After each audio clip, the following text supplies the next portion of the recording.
안녕하세요. 오늘 우리가 같이 파헤쳐 볼 주제는 바로 일본의 편의점입니다. 현지에서는 콘비니라고 부르는데요. 와, 이거 정말 재밌는 주제라서요.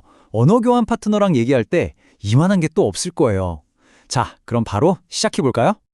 여러분 한번 상상해 보세요. 일본에 막 도착했는데 시차 때문에 잠은 안 오고 낯선 거리에서 뭘 해야 할지 모르겠는 그런 깊은 밤에요. 그때 저 멀리서 어둠을 밝히는 환한 빛을 발견하는 거죠. 네, 바로 콤비니입니다. 그 문을 여는 순간 밝은 조명과 함께 와, 이게 편의점이라고 싶을 정도로 깔끔하고 퀄리티 높은 상품들이 여러분을 맞이할 거예요. 이게 정말 많은 외국인 여행객들이 겪는 첫 번째 강렬한 경험이라고 하더라고요. 사실 편의점이라는 개념 자체는 미국에서 시작됐잖아요. 근데 이게 일본으로 건너가면서 뭐랄까, 완전히 다른 존재로 진화해 버렸어요. 지금은 그냥 일본 사람들 삶에서 절대 떼어놓을 수 없는 그런 존재가 된 거죠. 와, 이 숫자 좀 보세요. 5만 개 이상. 정말 어마어마하죠. 우리가 아는 그 세븐일레븐, 패밀리마트, 로손 같은 대형 체인점들이 일본 전역을 그냥 거미줄처럼 촘촘하게 뒤덮고 있는 거예요. 이건 말 그대로 어딜 가든 몇 분만 걸으면 무조건 편의점이 나온다는 뜻입니다.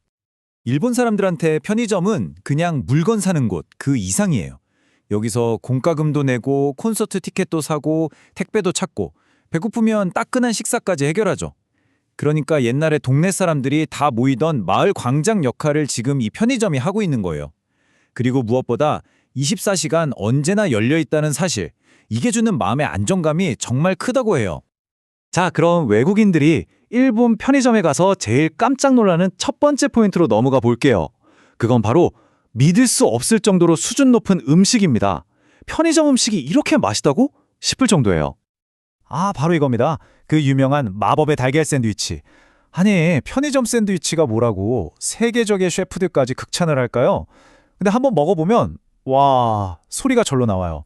빵은 구름처럼 폭신하고 속 재료는 어쩜 그렇게 신선한지 몰라요. 이 작은 샌드위치 하나에 품질에 대한 편의점의 그 집념이 그대로 담겨 있는 거죠.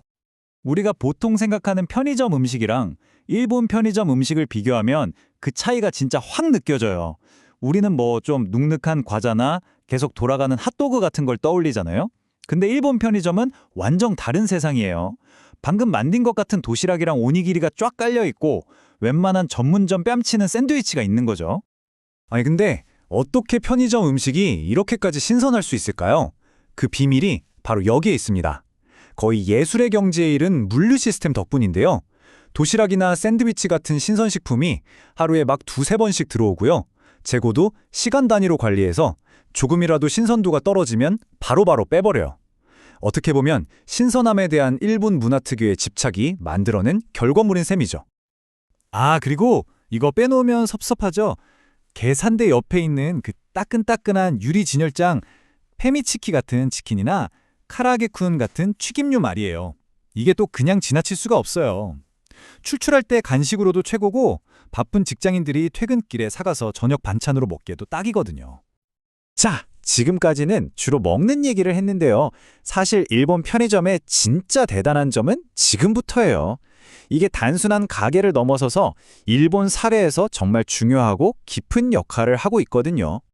여러분 생각에 편의점은 그냥 먹고 마실 것만 파는 곳일까요? 정답은 절대 아니다, 입니다. 이제 편의점은 없어서는 안 될 사회의 필수 기반 시설, 그러니까 인프라가 됐어요. 여기 한번 보세요. ATM이나 복사기는 기본이고요. 심지어 엄청 깨끗한 화장실을 무료로 쓸 수 있는 곳도 많아요. 근데 진짜 중요한 건 이거예요.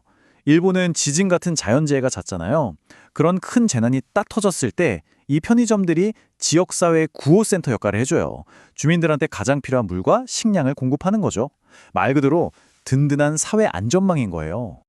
자, 어떠세요? 정말 이야기할 거리가 무궁무진하죠? 그래서 제가 여러분이 언어 교환 파트너랑 바로 써먹을 수 있는 대화 주제 몇 가지를 준비해봤어요. 첫 번째 주제는 이거예요. 편리함이냐, 환경이냐. 솔직히 일본 편의점 정말 편하잖아요. 근데 그만큼 플라스틱 용기나 음식물 쓰레기도 어마어마하게 나오거든요. 파트너에게 이렇게 물어보는 거죠. 너희 나라에서는 이런 편리함과 환경 문제 사이에서 어떻게 균형을 맞추려고 노력해? 아주 깊이 있는 토론이 될 거예요. 그리고 또 하나, 요즘 일본 편의점에 가면 외국인 직원분들을 정말 많이 볼 수 있어요. 이분들이 없으면 편의점 운영이 어려울 정도라고 하거든요. 이걸 보면서 이렇게 질문을 던져보는 거죠.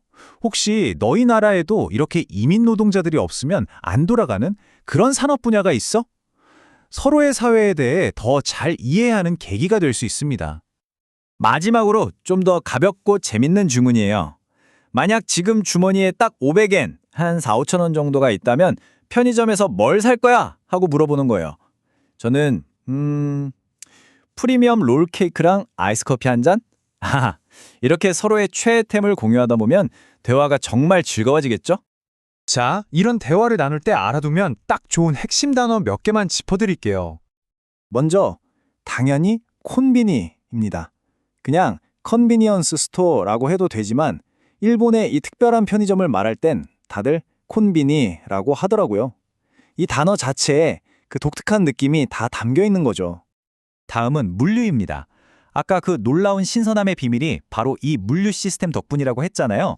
제품을 어떻게 그렇게 빠르고 신선하게 배송하는지 그 복잡한 시스템을 말하는 거니까 대화할 때 사용하면 좋겠죠?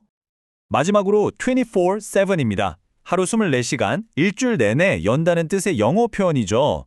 이건 그냥 영업시간을 말하는 걸 넘어서서요. 일본에서는 언제 가도 나를 지켜주는 곳이라는 안전과 신뢰의 상징 같은 의미로도 쓰여요. 결국 일본의 작은 편의점 하나를 탐험하는 건요. 새로운 언어로 대화를 시작하는 것과 아주 비슷해요. 문을 열기 전엔 그 안에 뭐가 있을지 모르지만 막상 들어가 보면 정말 신세계가 펼쳐지잖아요. 여러분의 언어 학습도 그런 멋진 모험이라고 생각하시고 망설이지 말고 계속 탐험해 나가시길 바랍니다.